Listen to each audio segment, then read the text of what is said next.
Hello and welcome to Navigate the Rapids, a show where we help business owners run and market their business online. My name is Will Hankey. I'm the owner of Red Canoe Media. And today we're talking about pricing, a topic that a lot of business owners don't put a lot of thought into when they're setting up their business. My guest is Dale Furtwengler. Dale helps his clients get higher prices regardless of what their competitors or the economy are doing. He's the author of an internationally acclaimed book, Pricing for Profit, which I highly recommend, and I'll actually link to in the show notes today as well. Dale, thanks for being on the show. My pleasure. Thanks for having me, Will. Oh, no problem. So how in the world did you get into the business of pricing? Well, actually, I stumbled into it. I started my business as a part-time CFO because that's my background. I'm a CPA by background, and it lent itself to that. And inevitably, when I'd go into a new client and look at their financials and ask them, well, what's making money and what isn't, they shrug and they go, I don't really know. Right. And they were being honest. Their systems weren't set up to tell them that. And when I do the analysis, what I'd find is that the greatest investment in marketing dollars and production capacity were all in the least profitable lines they had. And they'd say, well, that's my primary business. You know, can we raise prices? And I'd show them how to raise prices. And that's really how I got into it. Oh, isn't that interesting? So did they typically take you up on the let's raise prices thing or no? Yeah, the vast majority of the time, because they were asking for it at that point. The ones that were fearful, that were afraid that their competitors, they'd lose business to their competitors, never asked the question. So the ones that were asking were already wanting to do that. Oh, okay. Yeah, that makes sense. Why do business owners struggle with pricing in the first place? Well, they don't have a frame of reference. It's not something that's taught. Even in marketing programs in universities, pricing is one element, and it's probably the one that gets the least attention in the whole process. So part of it is because we've never been taught to do it. Right. Number two is that unless you have a finance background, you haven't been taught to quantify the value, to convert benefits into dollars and cents value, and consequently you struggle with that. So it's a combination of those two things, and really there's a third, and that is not being clear about what it is you're really selling, what that value is. Well, that makes sense. I think even from high school, we're not really taught a whole lot about finances in the first place. It's kind of a thing that's just pushed away and not, typically brought up a lot. Oh, it doesn't. And it's unfortunate because we deal with finances on a daily basis, whether we're business owners or not. We've got personal income, we've got to budget our expenditures, we've got to make investments for the future, and we're not really taught how to do that. Yeah, just another hat to wear, right? Right. It's like, go figure it out on your own. I mean, it's sad, but that's what's really happening. Yeah. Yeah. So what is it that you think customers are really buying? Well, there are really only three things that customers buy, and this is contrary to the way most business owners think, because when we present our offerings to our customers, we've got a lot of benefits that we claim to provide. But in reality, there are only three things that customers are buying: image, innovation, and time savings. That's it. You can take any benefit that any product or service claims to provide to a customer, and it's going to fit into one of those three categories. And once we understand that and we reframe our marketing along those lines, we are going to attract more customers because that's really what they want. And it's also going to be easier to price because we can get a sense for the value much more readily when we focus on one of those three areas. That makes sense. So is a exercise for a business owner, the first thing to do is to figure out what your products are and which of those they fit into? Yes. Yeah. Take a look at the benefits and see whether those are really translating into time savings, or it's because you're innovative and you're leading the market in terms of new approaches with the product or service that you're offering, or whether it's image enhancement. And there can be some combination of those as well. Oh, okay. Okay. That's interesting. So how about for physical products, things that people just need, let's say for their house or something like that. Would that be under typically the time savings? Well, it could be. It could be. If one of my clients, one of their lines of business was doing asphalt driveway sealing. Okay. So that's a service. So for a lot of people, that's convenience. That's time savings. And Right. so when we look at it from the standpoint of time savings, then what we can discern is how much is that person willing to pay for that. And if we Okay. know the market that we're serving and the income levels of the people in that market, as long as we're charging less than what they would make on an hourly basis, they're probably going to buy. If Right. we exceed that, what they get paid on an hourly basis, then they're going to consider doing it themselves. Well, that makes sense. Yeah. Yeah. So how typically come up with this? I'm sorry, I didn't hear that. Oh, I said, how do business owners typically come up with their pricing in the first place? Well, most of them use their competitors as a frame of reference. And because they don't know any other way to do it. So they look at what their competitors are charging, and typically they try to beat their competitors' pricing, thinking that's going to give them an advantage in the marketplace. Right. I'd say And that's pretty normal. yeah, it's normal, but it really hurts the business. Sure. Yeah. It hurts the business because one of the things it does is it diminishes the value, the perception of value in the customer's mind. Because we're trained from young people on to equate value and price. Right. And to give you an example, I did a program for an optimist group, and I was talking about this point, and a woman in the audience said, well, you couldn't be more right. She said, I've got a 10-year-old. This is 10 years old, right? Okay. I've got a 10-year-old who's saving her money for a used iPad. And periodically she goes out on the internet to look for it, to see what the prices are, to see how close she's getting with her savings. And the other day she went out there and saw an iPad and said, oh, there's got to be something wrong with it. That price is really low. No point looking at that. So 10 years old, she already recognized that value price connection. Interesting. Huh. And so when we go out and we make lofty claims, and albeit they're accurate claims about how our products are superior, or our offerings, if it's service offerings, are superior, and then we price at or below the industry average, we confuse the buyer. Right. And we really undercut the claims that we just made. Yeah. Yeah. So you mentioned that most business owners look at their competitors. Are there other ways that they come up with their pricing? Yeah, really the way you should come up with pricing is on the basis of value. How much value does it have to that particular customer or customer group? So if we go back to our three elements, image, innovation, and time savings, let's take a look at image. If I want a sweater, I can go to Walmart and get one for $10. Okay. Yeah. If I go to Nordstrom's, it's 120 to 140. Right. Okay, so there's a premium for image.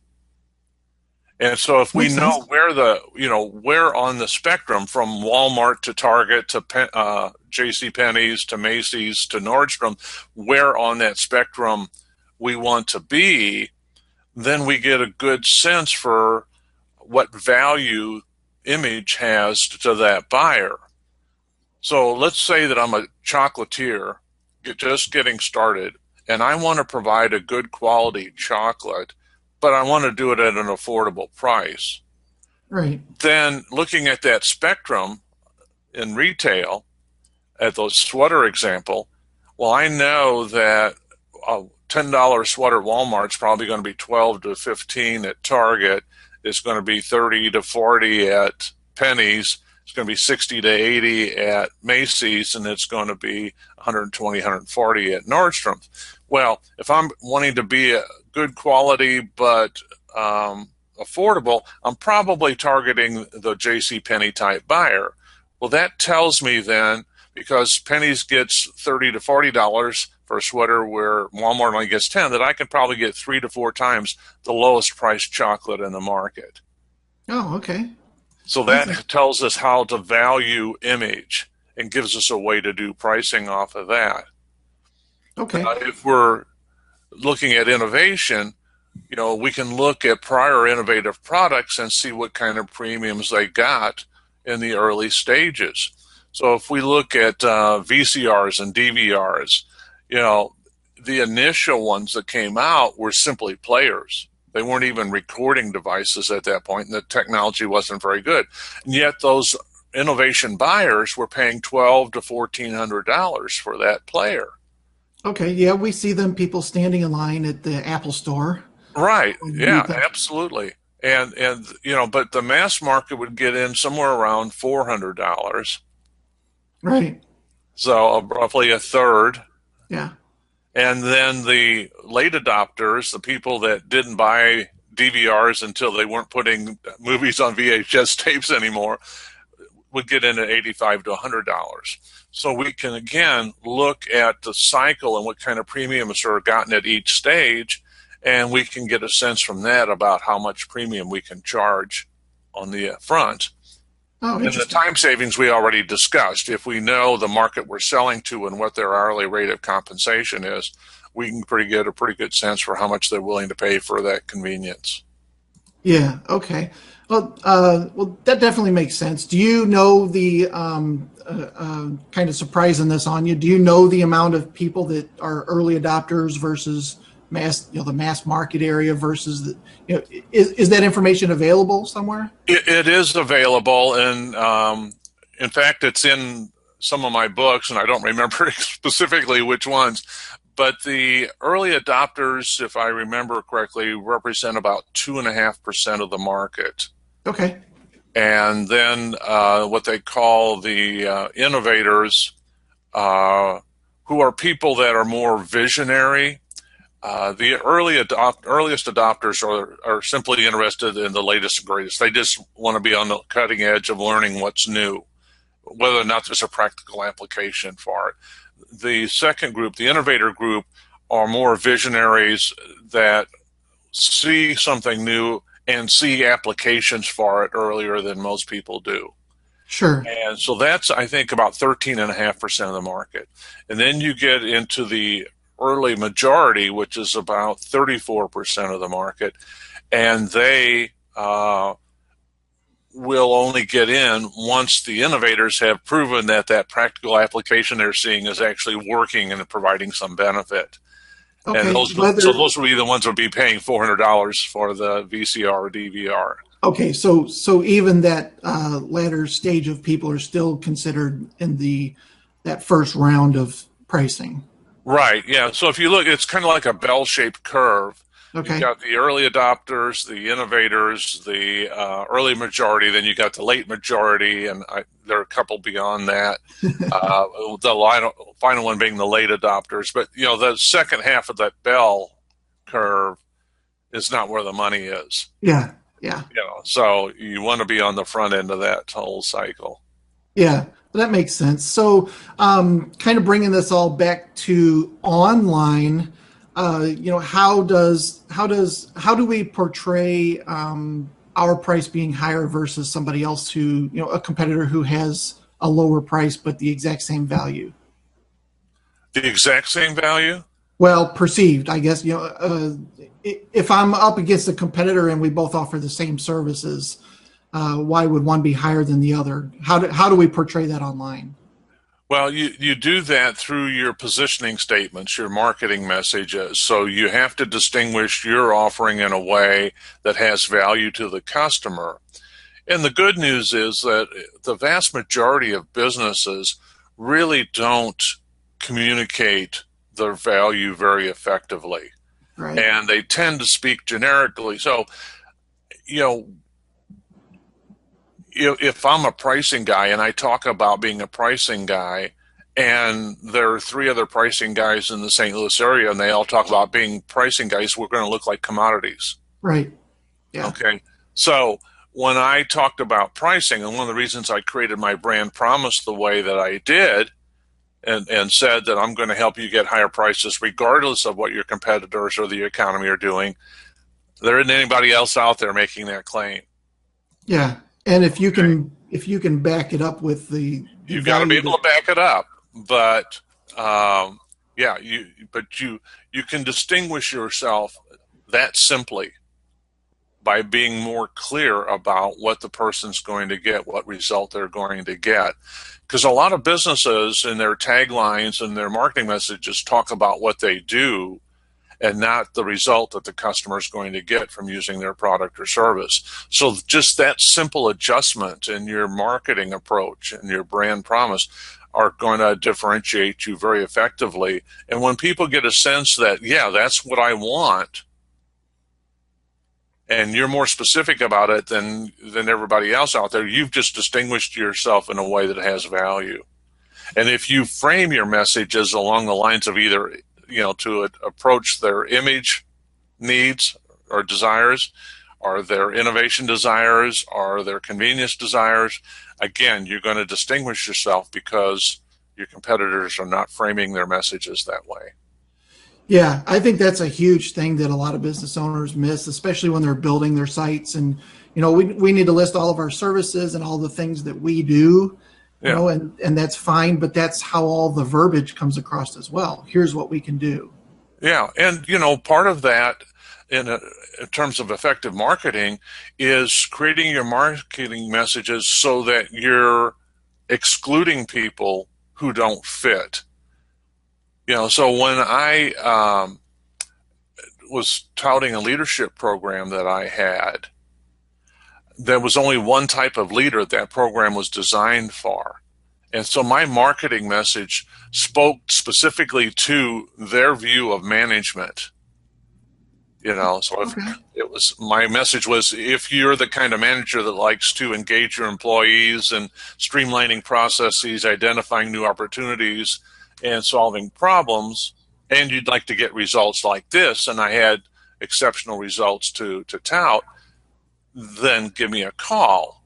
Well, managers who weren't of that ilk, the autocrats and the paternalists and the leadership, looked at my ad and said, well, this guy's a bleeping idiot. I'm not going to buy from him. I'm not going to call him. Well, that's fine, because they would never buy my service anyway. Yeah. So, yeah, and a lot of business owners fear excluding people from their market. But Right. that's the most effective use of time and marketing dollars. Yeah.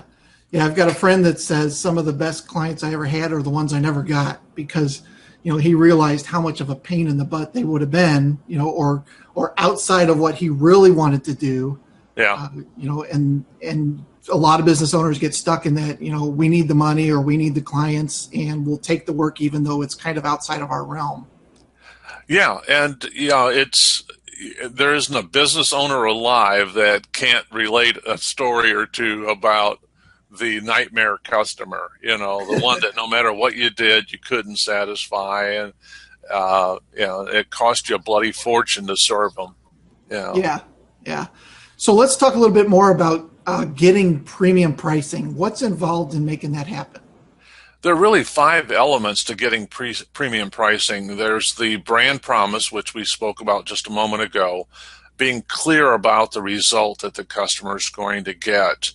And so let me give you an example there to help you understand how that works. Because Okay. a clear brand promise does 3 things. It communicates result very quickly and effectively. It begs the question, how do you do that?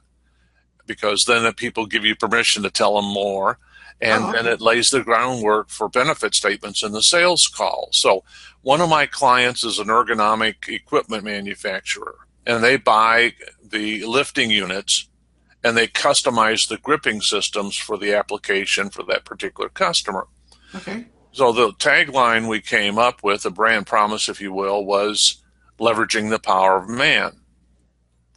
And so they would get asked, well, how do you do that? Well, we buy the core unit and we customize the gripping applications for your particular business. And then in the sales call, they could say, we leverage the power of man physically and fiscally. Physically, they're going to be able to move more product more quickly, more safely, which is going to increase productivity, which means that you can handle more sales without adding to your workforce, which falls right to the bottom line. Oh, by the way, your experience amount on your workers' compensation insurance is going to go down because you're not going to have people out injured.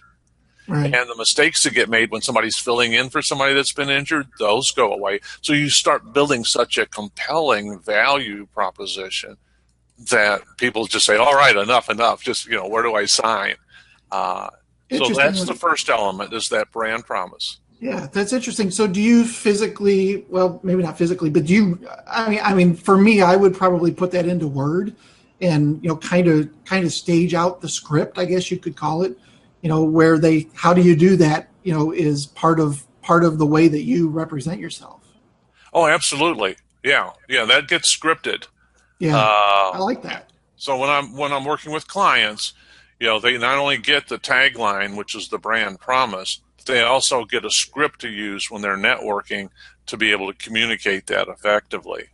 Oh, that's super. That's really cool. Yeah. Then the second element's identifying who the ideal customer is.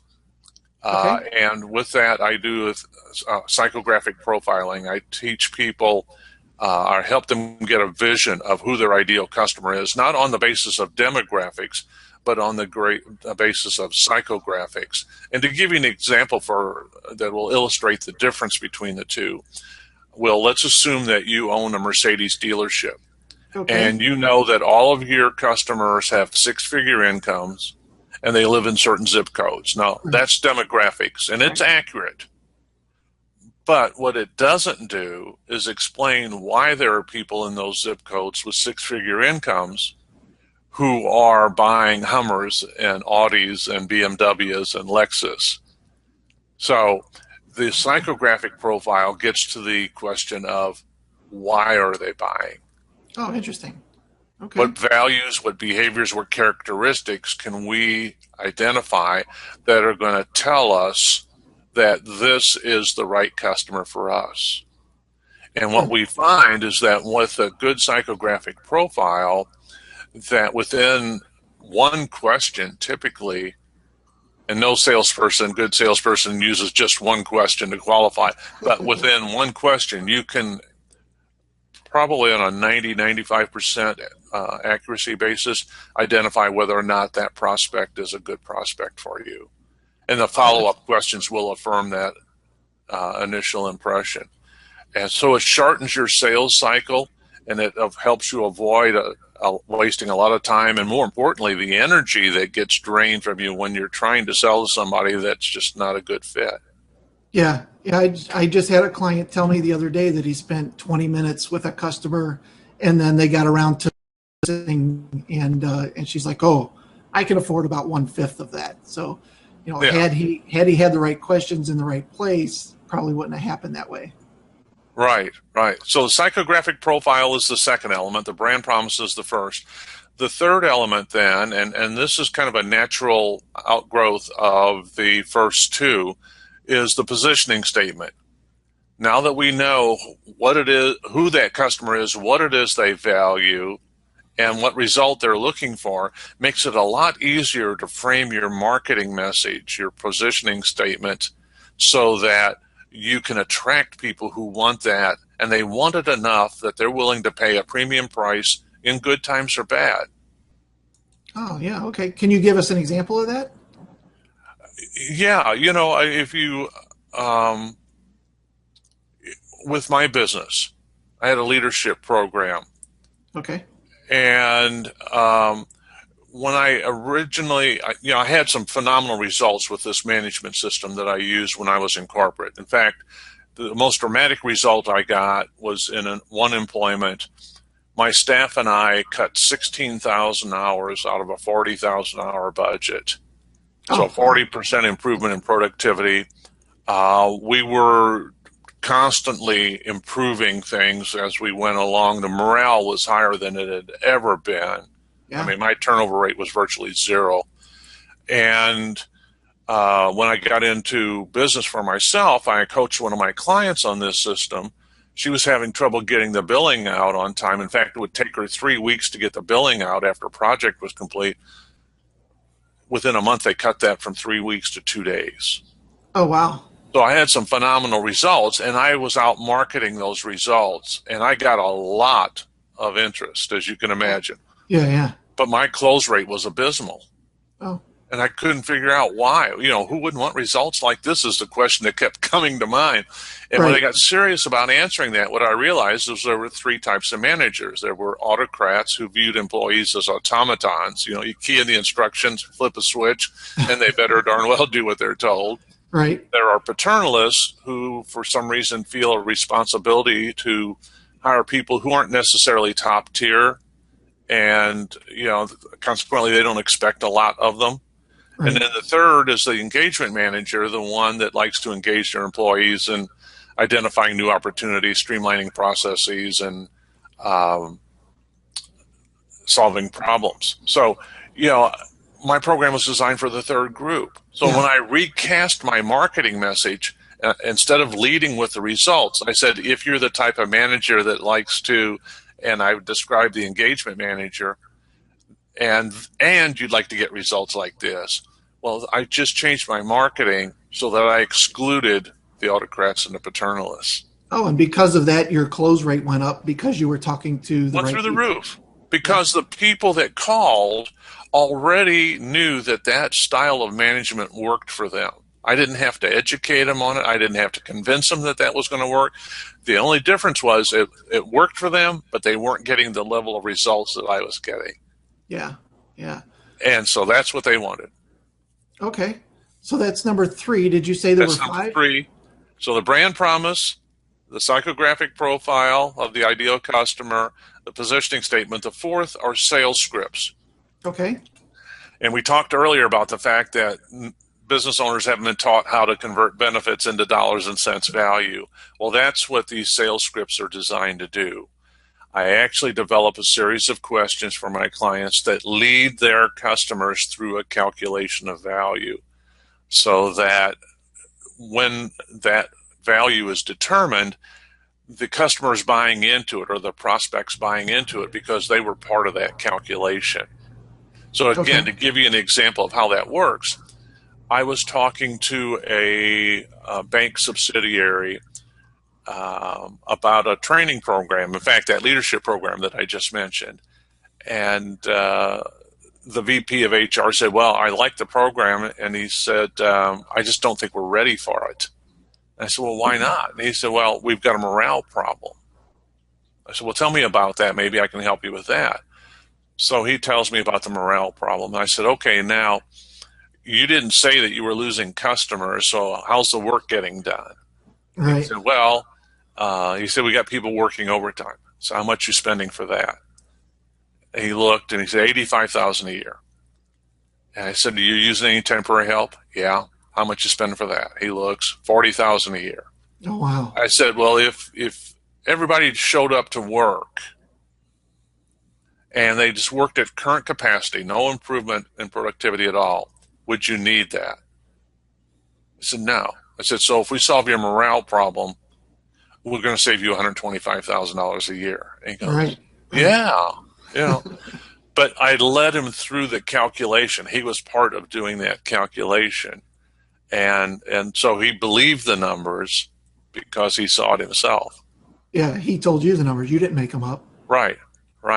So that's what I'm talking about with a sales script. I create a series of questions that my clients use in the sales call to lead their customers or their prospects through that calculation of value, and that gives them a sense then for how much they can charge for that particular engagement. Right. I've been on the other end of one of those calls where, they lead you down the path and it's really hard to say no once you've kind of gave them all the right answers and the indications that you're ready to buy. It's hard to say no, but if they do say no, you just realize you're not dealing with the right person. Yeah. I mean, I talked to a guy one time, and I knew I could save him $250,000, and we went through the calculation, and I was going to charge him $70,000 for that, and he said it was too expensive. It's like, okay, well, you know, see ya. Because, you know, if you think a 3-to-1, more than 3-to-1 return isn't adequate, then I'm talking to the wrong person. You know, Yeah. Wow. That's kind of crazy.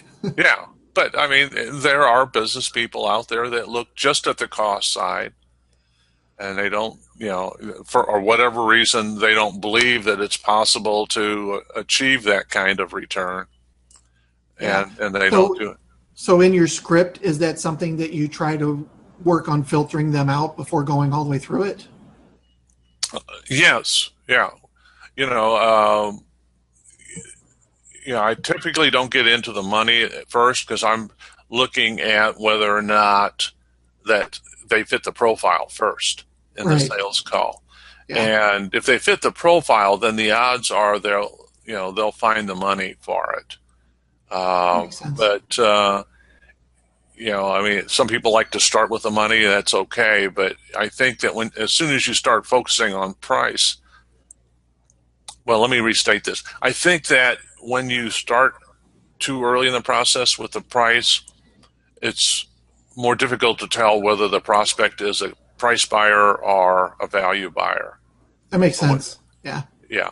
Because when I talk to, and I think that's an easy way to tell, because if I'm talking about value and I'm a value seller, if I'm talking about value and that prospect keeps asking me, well, what's it going to cost? What's it going to cost? And they haven't gotten a clear picture of the value yet, I'm probably talking to a price buyer and they're not going to be a good customer for me anyway. Yeah. And I can, as soon as that happens, the first time I'll try to postpone it. If it comes up again earlier than it should, then I start to back away. Yeah. Yeah. So with the sales script, once again, is that something that you, first of all, that you help the customers create? And I then, actually create them for the customers, and then okay. we'll tweak it so that it fits their language and their style. But yeah, I Okay. craft all that. And then if they have a sales force, is that something that you help kind of teach them all how to do it or go through it? And Right, yeah. We can train the sales force on how to use that. And frankly, with the psychographic profile, one of the things I've discovered is that psychographic profile will have some common elements for every salesperson, but it can be different as well for every salesperson.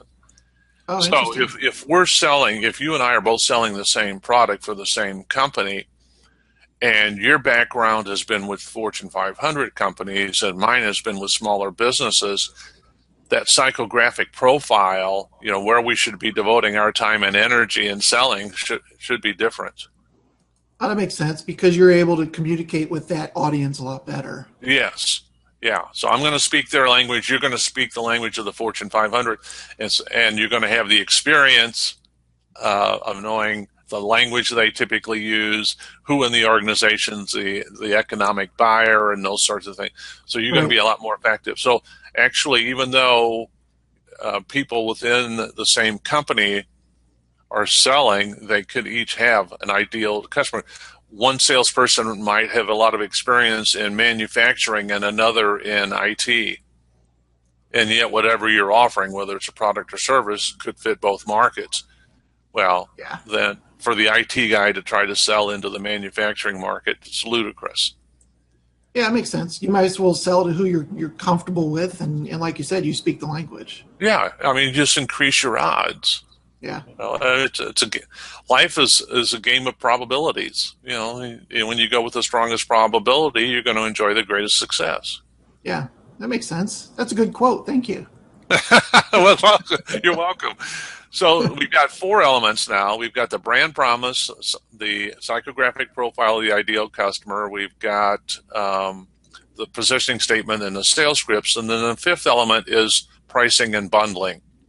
Okay. And so here we actually create 3 bundles of offerings to afford 3 different budget levels, if you will. And then I teach them, we price each of those. And that's the pricing's pretty easy at that point because you've determined the value. Their Right. questions will have determined the value. Sure. So they know how to set the prices for each of those 3 options at that point. But one of the things I teach them, and again, we give them the language for this, is how to present those three offerings so that they increase their average ticket sale and produce a better result for their customers. That's awesome. Yeah. Those are the 5 elements. And what I found is that if any one or more of those 5 are missing or not congruent, then you're going to confuse the buyer and they're going to revert to price. Yeah. If all 5 are in place, then price doesn't matter. It really doesn't. That's pretty awesome. So all 5 steps are things that you can help XYZ company with. Absolutely. Yeah. Okay.